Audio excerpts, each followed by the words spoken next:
Really successful, and when I say we, there's a lot of other people that joined me in this endeavor, a lot of really good people.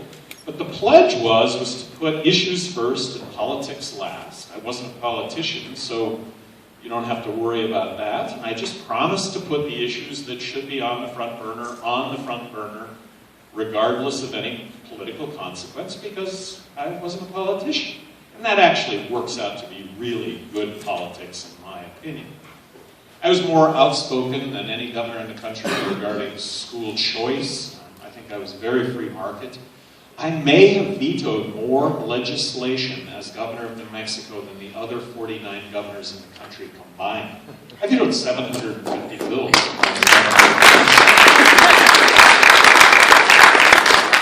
And it made a difference. And in a state that was 2-1, that is 2-1 Democrats, I got reelected by a bigger margin the second time than the first time. For a Republican to veto 750 bills, that should have been ridden out on a rail, right? Just on the surface of that, it should have been ridden out on a rail. But people saw consistency. People didn't see any politics, and they saw a real thread of common sense, I think, in everything that we did do. Now, I was really proud to be the Libertarian nominee for president. I did try running as a Republican, and what I said as a Republican was unchanged. The words that I'm saying today are unchanged from having run for president as both a Republican and as a Libertarian. I just think that this is really an important message that people need to hear. I don't think the people of this country are being served. With a broad brushstroke, I think the majority of Americans are fiscally responsible and socially accepting. And I don't use the word socially tolerant. I use the word socially accepting because you know what? Tolerance implies that, well, gosh, I really don't agree with what it is you're doing, but I'll tolerate it. I really don't care what you do with your life. As long as your life doesn't adversely affect mine, as long as your life doesn't put me in harm's way. And that really is the responsibility of government, is to ensure individuals, groups, corporations, foreign countries don't do you or I harm. The country has a lot of issues right now, really big issues. And the federal government needs to come at all of these issues from the standpoint of adhering with the United States Constitution. We are not a democracy. It's amazing how many people don't understand that we're not a democracy. Now, we democratically elect our officials and are represented that way, but we live in a constitutional republic. We're a country that's governed by laws, and it's the Constitution.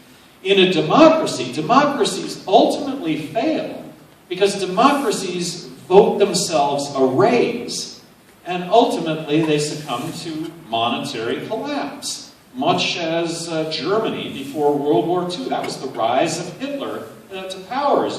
Germany was a democracy that voted themselves into a monetary crisis. That's why Hitler took over. We're not that situation. We're a country governed by laws. So, talking about the issues of the day. Education, for starters. Really, the root of all salvation, the root of our future lies in education. The best educations that we can all get. I was more outspoken than any governor in the country regarding school choice. I really think that to bring competition to public education is an exciting notion, that it would improve education dramatically, and who knows what the innovation would end up being if we would actually open up education to free market. The Khan Academy. How many of you are familiar with the Khan Academy? Wow, it's education on the internet, K through doctoral degree in any subject, and it's free. Well, there are programs throughout the country right now where the Khan Academy is being used by students in conjunction with a teacher monitoring the progress of students, and they're showing remarkable success. Now, should the federal government mandate a program like that nationwide? No, here's what the federal government should do when it comes to education. The best thing the federal government could do when it comes to education in this country is to abolish itself, is to not exist. It was, and let me explain, the Federal Department of Education was established in 1979 under Jimmy Carter. Is there anything value-added? Is there anything that's been a plus since 1979 when it comes to public education as a result of the Federal Department of Education? No. The Federal Department of Education gives each state 11 cents out of every school dollar that every state spends. But it comes with 16 cents worth of strings attached. Here's 11 cents, but you need to do A, B, C, D, and E to get the 11 cents. You do A, B, C, D, and E, and it costs you 16 cents. It costs states to take money from the federal government because you have to comply with their rules and their regulations and their mandates. Just give education to the states, 50 laboratories of innovation and best practice, the way the founders envisioned this country, and that's exactly what you'll have. You'll have some fabulous success that'll get emulated. You'll have some horrible failure that will get avoided because we're so competitive. But imagine, I mean, it would be exciting. I happen to think that states that take the course of free market, of school vouchers, of school choice, I happen to think that they would show remarkable success as opposed to staying with the status quo. But let's open it up to that competition. And by abolishing the Federal Department of Education, that's what we would end up having. Right now, guns, gun policy, gun rights are front and center. Could the Constitution be any more clear when it comes to the Second Amendment? Could it be any more clear? I mean, does it need any interpretation whatsoever? One of the promises that I made to myself after the Aurora shootings was to get my concealed carry permit in New Mexico, a law that I actually was able to sign when I was governor of New Mexico. The ability of a citizen to be able to stand up and potentially put an end to that kind of situation. When I was governor of New Mexico, after Columbine, I was asked, well, what kind of government policy could prevent a Columbine or lessen the impact of a Columbine? And I said, you don't want to hear the answer. You just don't want to hear the answer. Because, well, here's the answer. This is what I said. And I'm not advocating this, all right? It's states that should make these kinds of decisions. But if you mandated that teachers had to have a gun in their desk, if you mandated that, if you made that a law, if you made that a requirement for being a teacher, the Columbines wouldn't be as bad.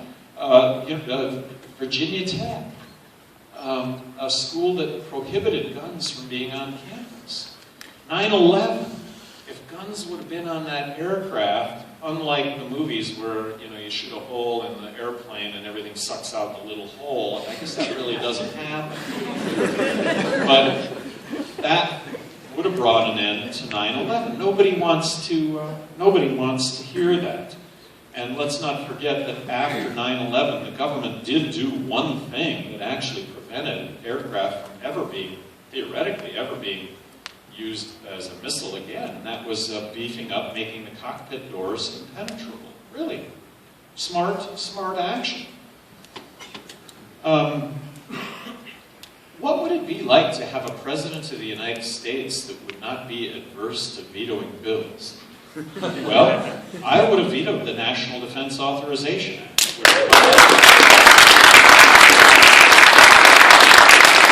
which allows for you and I as U.S. citizens to be arrested and detained without being charged. Isn't this why we fought wars? After 9/11, I would have never established the Department of Homeland Security. I think that it's incredibly redundant. So there wouldn't be a TSA. I would leave airline security to the airports, to the airlines, to the states, to the municipalities. Can you imagine an airline that advertises, look, we strip every single passenger naked before they get on our plane? Some of you might want to get on that plane. I'm going to choose not to. Give me the plane that allows me to take my concealed weapon on the plane. I would repeal the Patriot Act. I would have never signed the Patriot Act. I just think that the root of all evil are politicians that just point out all the things that can possibly happen in our lives, and the only salvation any of us have is to elect them to protect us from all these things that are going to get to us. Tune in to Channel 7 tonight to see why snakes are in your backyard. Tune in to Channel 4 tonight to see why escalators can be deadly. This is what we live in. Let's stop with our military interventions. Let's stop. Imagine if look, you hit the United States, you're going to get hit back. But we're the ones doing the hitting. We're the bully on the playground. Put the shoe on the other foot. There was a country occupying the United States and killing innocent civilians, your friends, any one of your friends, your family, your co-workers.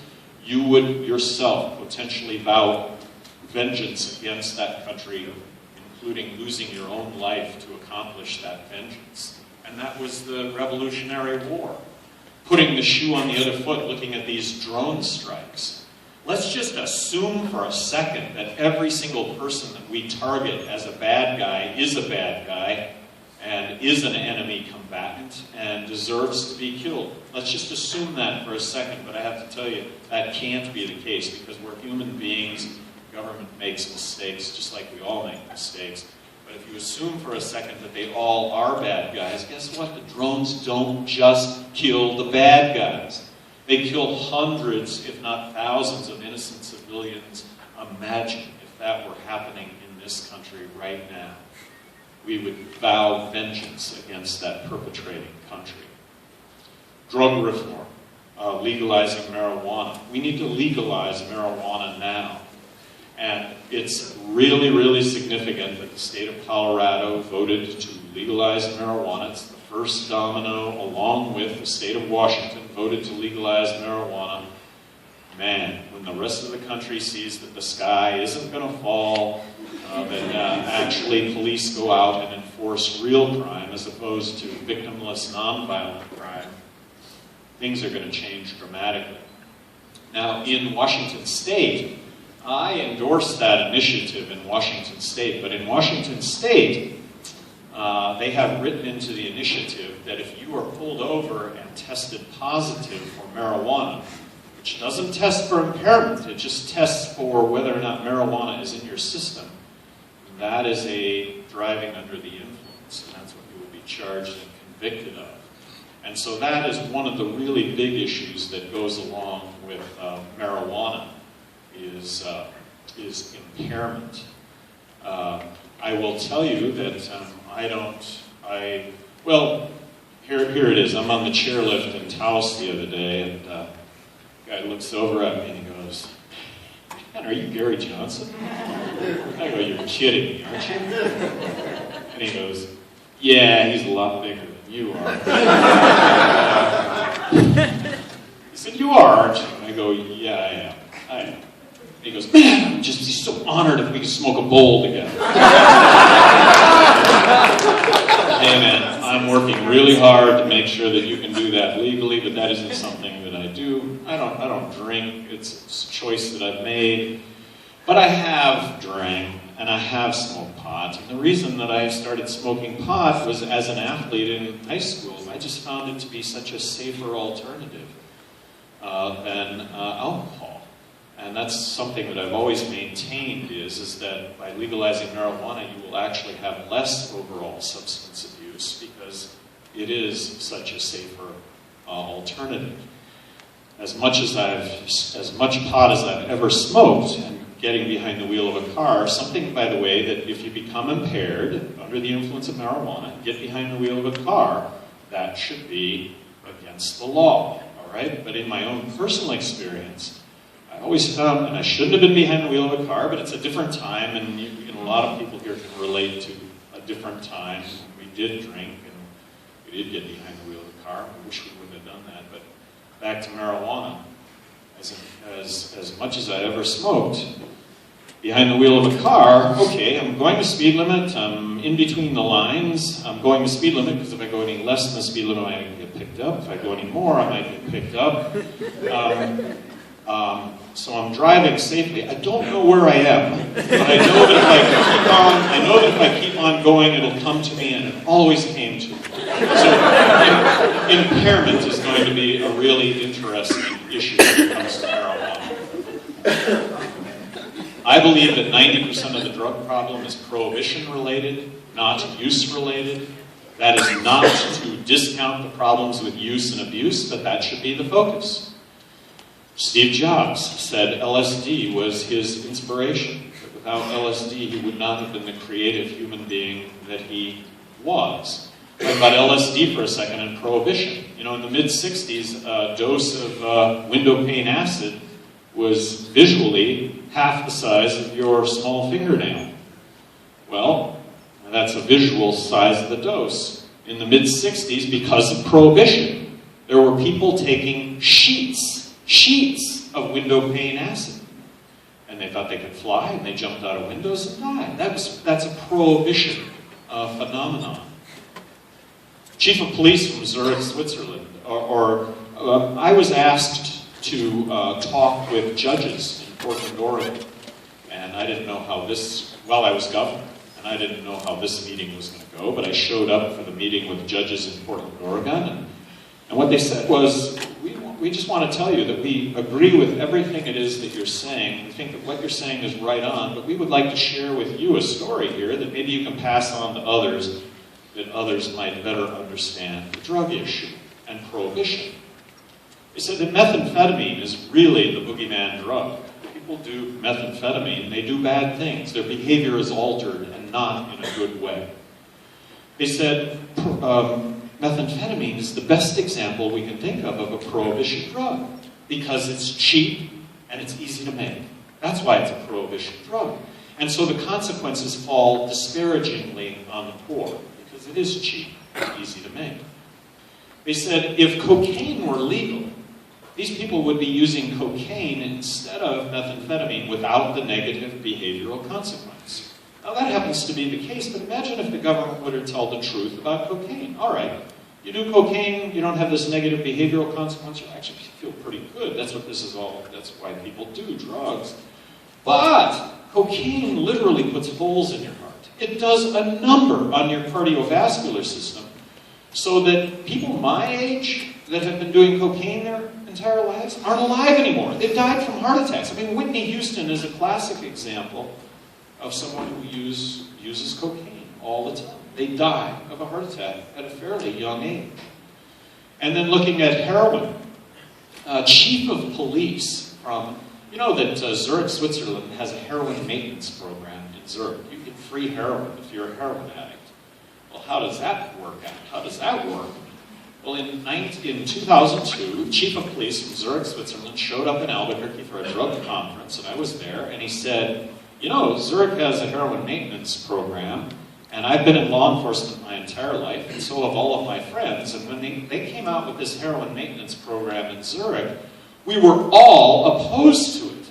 Death, disease, crime, corruption, all these things were going to skyrocket. This is chief of police in Zurich talking to me. He said, we implemented the program, and death, disease, crime, and corruption has gotten a lot better. I mean, you can go get free heroin, so you don't have to rob and steal to get your heroin. It's done with a clean needle, no more hepatitis C, no more HIV. Zurich is a much better place to live today, and I'm here to say that. And citizens of Zurich voted to re-up on that. So just the notion of prohibition is the big problem, and not for a second to discount the problems that people do have using these substances. But prohibition, let's stop locking people up. We have the highest incarceration rate of any country in the world, mainly due to drugs. Monetary policy in this country, the Federal Reserve, the fact that we're printing money to the tune of 30 cents out of every dollar that we are spending. Now, short term, You know what? With an accommodative central bank like we have printing money, first of all, the wage disparity or wealth disparity gets worse. So it's accommodating more disparity because the central bank is so accommodating to assets like stocks and bonds and treasuries. Those that have money are able to purchase those assets are being artificially inflated by the central bank. So this is a recipe for disaster that long-term will result, in my opinion, in a monetary collapse in this country, where the dollars that we have don't buy a thing. What's practical advice for any of us, given this inevitable situation? And it isn't inevitable. I mean, we can still fix it, but it just, as the clock ticks, it becomes less and less possible. But one suggestion is, whatever you're thinking about buying, whether it be a home or a car or a home improvement, whatever it is you're thinking about buying, buy it now, because it'll never be cheaper. The fact the government says that inflation really isn't happening, come on. I bought a can of wood sealer the other day at the lumber yard for $44, and 3 years ago was $32. I mean, that's what's happening. We're all seeing it every single day. I said during the campaign that I would sign off abolishing the Federal Reserve if given the opportunity. Given the opportunity. It's an inside game when the Federal Reserve establishes zero interest rates, gives the banks money at 0%. And imagine the housing crisis here. I mean, the banks are holding all the houses because they're able to carry the banks, or excuse me, they're able to carry their mortgage portfolios for no money, 0% interest.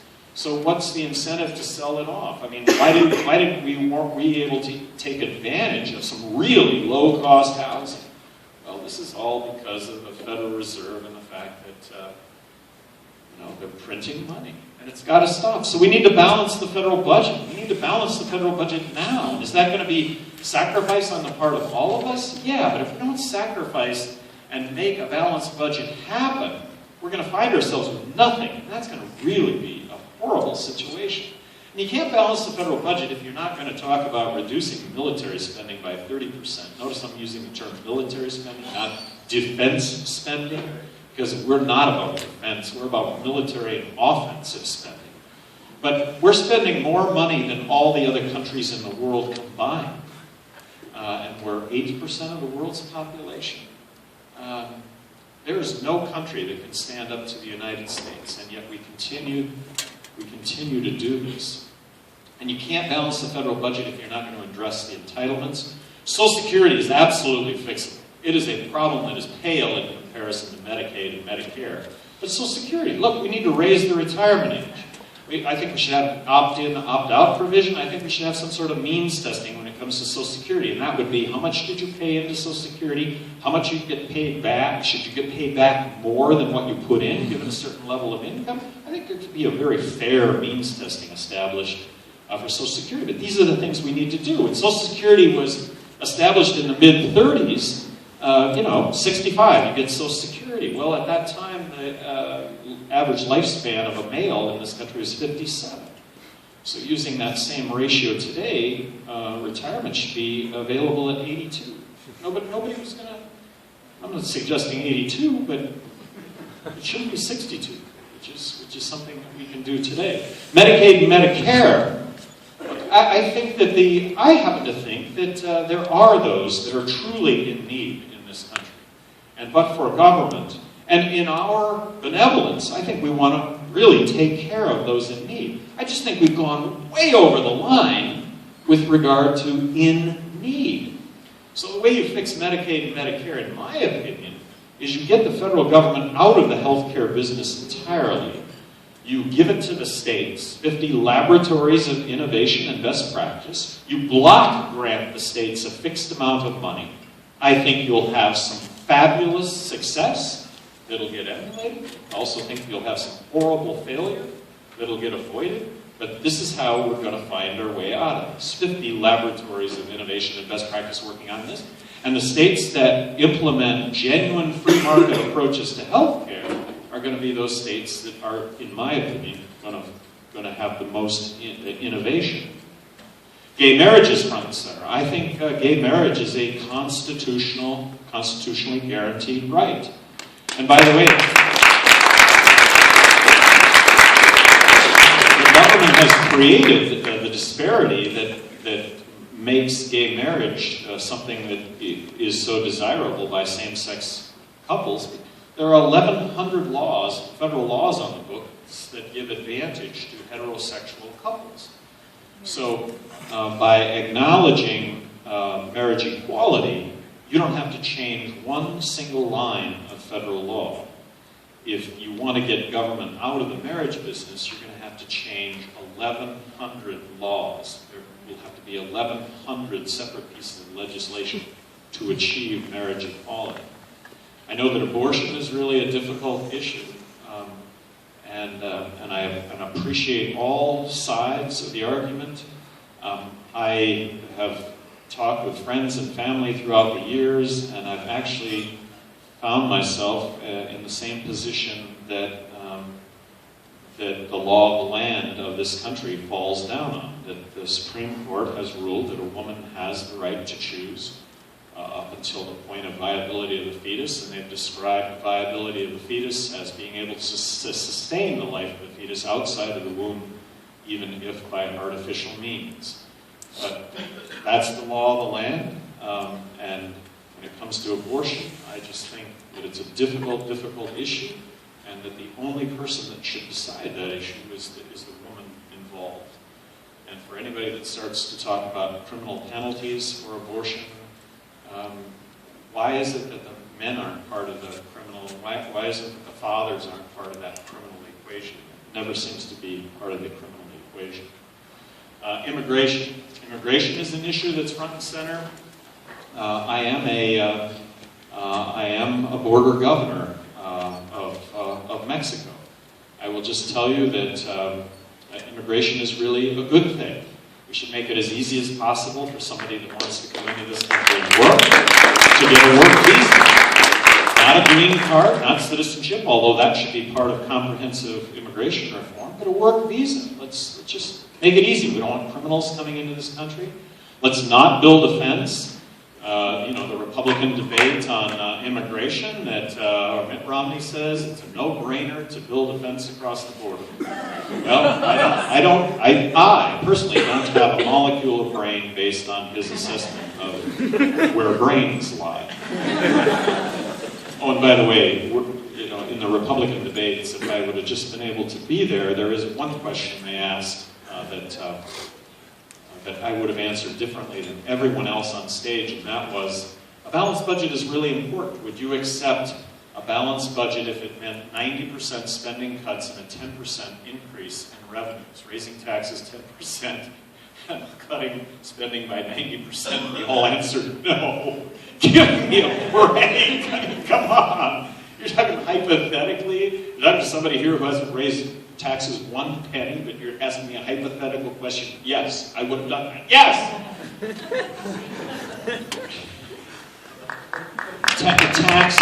Taxes. I advocate abolishing income tax, corporate tax, abolishing the IRS, and replacing all of it with one federal consumption tax. In this case, I do advocate the fair tax. Now, there are issues with the fair tax, and it would be terrific if we could have a national debate over how do we best implement a national consumption tax. But that would be a great issue to have. But imagine, no more corporate tax, no more income tax. Did you read in USA Today just 2 days ago that income tax is the equivalent of 3 million employees working all year long? That's the national product or effort that goes into income tax. No more dealing with the IRS. But anyway, the national consumption tax, the fair tax, ends up being it's a revenue neutral thing, so you still have to balance the budget by cutting expenditures by 30%. But it ends up being cost neutral over a short amount of time. And let me use as an example a can of Coke. It's a 28% consumption tax. It only applies to new goods and services. But using a can of Coke as an example, if you're thinking, well, gee, the can of Coke that I'm paying $1 for today is going to cost $1.28, that doesn't sound so good. Well, using that can of Coke as an example, arguably the can of Coke that sells for $1 today has 28% embedded, non-transparent federal taxes in it. You're going to do away with all of that, so the can of Coke will sell for 80 cents, 78 cents, the same amount selling at daytime, the consumption buck, and that's the